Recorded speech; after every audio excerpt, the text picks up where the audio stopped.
안녕하세요. 저는 한국과학기술지주 대표로 있고요. 경희대 첨단기술 비즈니스학과 쪽에서 강의를 하고 있는 최치호라고 합니다.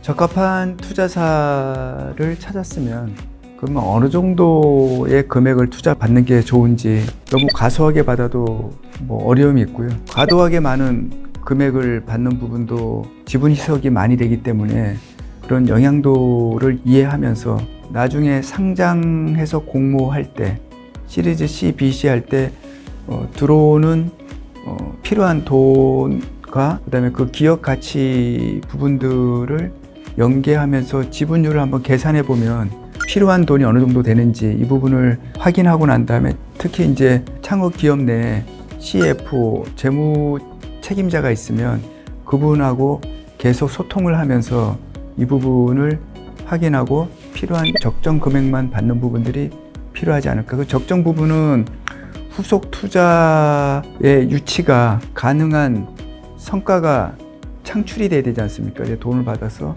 다음에 이런 성과가 나와야 되는 그 기간까지 필요한 조금 여유가 있어야 되겠죠. 그런 적정 투자 금액을 산정해서 받는 부분들이 중요할 것 같고요. 항상 1년 6개월 정도를 견딜 수 있는 그런 현금 유동성을 가지고 있어야 되는 게 좀 필요할 것 같습니다. 그리고 적절한 지분 희석 부분은 충분한 투자 금액하고 서로 이제 트레이드 오프 관계가 있기 때문에 과도한 그런 지분 희석이 아니면 필요한 투자 금액은 이제 충분히 확보하는 게 좀 좋을 것 같다는 부분들이고요. 투자 금액보다 기업 가치를 먼저 협상을 해야 되느냐. 근데 기업 가치 협상하는데 좀 쉽지는 않거든요. 그러니까 아무래도 내가 필요한 투자 금액 먼저 협상하는 부분이 어떨까 싶고요. 투자자는 투자하려고 하는 기업의 희망 투자 금액에 기반해서 예상되는 그 지분 희석을 고려해가지고 기업 가치 범위를 이제 추정하는 부분이 있거든요. 그래서 그런 부분들 한번 검토해 보시고요. 밑에 있는 제가 투자 단계별로 기업 가치하고 투자 금액하고 지분이 어떻게 희석되는지에 대한 도표를 만들어냈으니까 좀 확인하시면 좋을 것 같고, 그리고 중요한 부분은 우리가 핵심 파이프라인, 지금 비즈니스 모델에 가장 우리가 성공을 위해 달려가고 있고 모든 재원들을, 리소스를 여기다 퍼붓고 있는데 이게 잘 안 됐을 경우에 대한, 아니면 이거의 확장판, 이런 부분들에 대한 후속 파이프라인들을 좀 만들어서 대안으로 같이 진행하거나 이래야 되거든요. 그래서 투자할 때도 너무 많은 부분들을 펼쳐 있으면 투자 받는데 부정적 영향을 미치죠. 당연히 초기에는 한쪽에 집중해야 되는데 역량이 분산되니까 그 부분도 중요한 거니까 같이 하면 좋을 것 같습니다. 스타트업의 심장은 특허라고 이야기하고 있습니다. 왜냐하면은 내 사업을 보호할 수 있는 유일한 방법이 결국은 특허이기 때문에. 근데 통상은 이 특허란 부분들을 처음에 내가 이 창업을 할 때 가지고 나온 아이디어라든지 기술을 가지고 특허를 출원할 수도 있고, 아니면 아이디어만 가지고 기술만 가지고 나왔다가 엔젤 받는다든지 시드를 받고 난 다음에 이렇게 출원하는 경우도 있지 않습니까? 근데 그게 이렇게 3년 되고 5년 되게 되면 시장의 변화에 따라 가지고 피보팅을 하는 경우가 있고, 비즈니스 모델 부분들이 이 특허하고 잘 안 맞는 부분이 있습니다. 이렇게 완전히 커버가 안 되는 부분.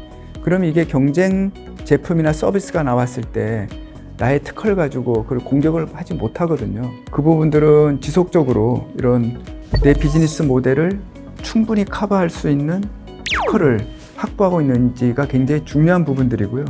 이거를 전문성이 부족하다고 하게 되면, 요새는 특허 법인이면서 엑셀레이터를 하고 전문적으로 특허에 대한 컨설팅과 특허 포트폴리오를 만들어주면서 지분을 일부 가져가거나 또 본인들이 가지고 있는 이런 조합, 투자 조합 가지고 투자하는 쪽이 있습니다. 그래서 그런 쪽과 합을 맞춰서 가시는 것도 특허 부분이 굉장히 중요하기 때문에 나중에 시리즈 B, C 특허 굉장히 중점적으로 보게 되고요. 특히 해외로 나갈 경우에는 해외 해당 국가의 특허가 없으면 아예 투자를 못 받습니다. 있고요. 그리고 우리가 회사를 경영하면서 직원들이 이제 계속 개발해서 나온 아이디어를 가지고 우리가 특허를 출원하게 되는, 특허를 이제 만들어 가죠. 근데 그거는 발명한, 개발한 그 직원 소유로 돼 있습니다. 그래서 그거를 회사 소유로 가져오게 하는 구조가 필요한데, 그럴 경우에는 고용 계약서라든지 내부의 규정을 가지고 종업원들이, 직원들이 재직 중에 만든 그런 발명이라든지 아이디어 같은 것들은 다 회사에 신고를 하게 하고 소유권을 이 회사로 넘어오게끔 하는 그런 장치를 둬야지만 우리 회사의 사업을 보호할 수 있는 그런 특허로 된다는 것도 이제 굉장히 중요한 부분들이고요. 그리고 직원들이 나가가지고 경쟁 회사를 차리거나 아니면은 경쟁 회사로 스카웃돼서 가는 경우가 있어서, 그때 가지고 있는 아이디어라든지 또 숨기고 나가서 거기서 특허를 출원하고 난 다음에 거꾸로 우리 쪽에 공격하는 경우도 있기 때문에, 그런 것을 방지하기 위해서는 채용이나 퇴직할 때 서약서들을 진구하시고, 그다음에 채용할 때는 경쟁적으로 창업을 하는 거를 일정 기간, 1년이나 2년 그런 것을 묻고, 그다음에 경쟁 기업으로 전직하는 것도 일정 기간 묻고, 그다음에 여기서 알게 된 그런 비밀 정보 같은 부분들을 밖에 나가서 사용하지 못하도록 하는 그런 장치를 하는 게 굉장히 중요합니다. 그리고 이때 반드시 그런 발명에 대한 그런 걸 회사에 넘기는 부분에 대해서는 3개월 동안 그거를 출원하지 않으면 다시 발명한 직원한테 넘어간다는 부분들이 다시 줘야 된다는 게 우리나라 법에 있기 때문에 3개월 이내에 반드시 출원해야 되는 것도 이제 중요하겠죠. 그래서 그런 부분들 하고, 그다음에 보상금, 직무 발명 보상금을 좀 충분히 주시는 게 좋은 직원들, 발명하는 사람들이 우리 회사에 계속 오랫동안 남아서 지속적으로 성장하는 데 같이 할 수 있다. 그리고 투자사들은 반드시 핵심 연구자라든지 개발자들이 계속 있는지 그걸 꼭 보기 때문에 그런 건 꼭 챙겨보시기 바랍니다. 우리가 IP, 이게 특허 부분은 한번 함정에 빠지거나 분쟁에 휘말리게 되면 빠져나올 수가 없습니다. 그래서 IP에 대한 전략이 사업 전략하고 굉장히 긴밀하게 연결이 돼야 되는 부분들, 우리가 요새 뭐 IR 한다든지 데모데이 한다든지 이런 발표할 경우가 많은데, 그거를 특허로 출원하기 전에, 신청하기 전에 이야기하게 되면 특허를 못 받습니다. 왜냐하면 특허는 세상에 알려지지 않을 경우에만 특허를 주기 때문에 반드시 IR이라든지 데모데이 같은데 이런 쪽에 나갈 경우에 뭐 경진대회라든지 경품 같은데 또 출품한다 하기 전에는 반드시, 또 대기업 투자받기 위해서 뭐 이렇게 협상하기 전에는 반드시 이렇게 특허를 신청해서 출원한 다음에 이런 걸 하는 게 굉장히 중요할 것 같다, 이거 말씀드리고요. 시드 단계 그리고 초기 단계, 그때는 이제 아까 말씀드린 것처럼 기술 시장이 피보팅 된다 그랬지 않습니까? 그때마다 필요한 특허가 변화가 돼야 된다는 부분들, 또 미들 스테이지 할 때는 추가 개발하는 경우도 좀 많기 때문에 그때마다 특허가 추가로 확보가 돼서 이렇게 특허가 포트폴리오처럼 이렇게 묶여 있는 부분들, 요새 뭐 우리가 디지털 스퀘어 쪽이 굉장히 핫하지 않습니까? 그리고 루닛이라고 하는 AI 기반으로 뭐 이제 영상 부분을 가지고 특별한 증상을 찾아내는 뭐 이런 쪽 회사들 뭐 많이 나오고 있는데, 그쪽 보게 되면 특허들이 굉장히 많이 있거든요. 특허가 나의 사업을 보호하는 유일한 방안이라는 부분들을 반드시 명심하시고요. 그래서 투자 라운드별로는 특허 관련된 마일스톤이 있고 리스크가 있다는 부분, 그걸 반드시 검토를 해야 된다. 그것들이 사업 계획서에 녹아 들어와 있고, 발표할 때는 항상 그 IR 자료 내에는 내 특허가 이런 걸 가지고 있고, 내 특허가 모든 것을 보호하고 있고, 경쟁 제품의 특허에 대해서 우리가 자유롭고 또 우리가 더 강력하다는 것을 말씀드리는 게 좋고요. 또 이런 부분들을 정부에서 뭐 이런 것들을 조사 분석해 주는 걸 지원해 주는 게 있습니다. 그런 부분들 쪽에서도 정부 사업을 통해서 이런 것들이 확인이 됐다, 이런 것들 하면 좋을 것 같습니다. 그리고 엔젤 라운드에서는 사업 계획상에 IP 전략이 없다는 부분들이 리스크가 될 것이고요. 시드 라운드 가서는 기본적인 특허는 있지만 이거를 이제 제품을 만들고 뭐 이렇게 하다 보면은 추가로 이제 필요한 그런 기술들이 있고 그걸 보호하는 특허들이 조금씩 나와야 되거든요. 그래서 그것들이 특허 하나만 가지고는 이제 굉장히 강력할 때는 모르지만 이게 주변에 있는 특허들이 묶여가지고 이제 안전하게 보호가 되는데 그게 나홀로 이렇게 외로운 특허가 되면은 구멍이 많기 때문에 경쟁 제품이 들어올 수 있는 그 자기 이제 사업 영역으로 들어올 수 있는 부분이 있기 때문에 그런 부분을 또 체크해야 되는 부분이고요.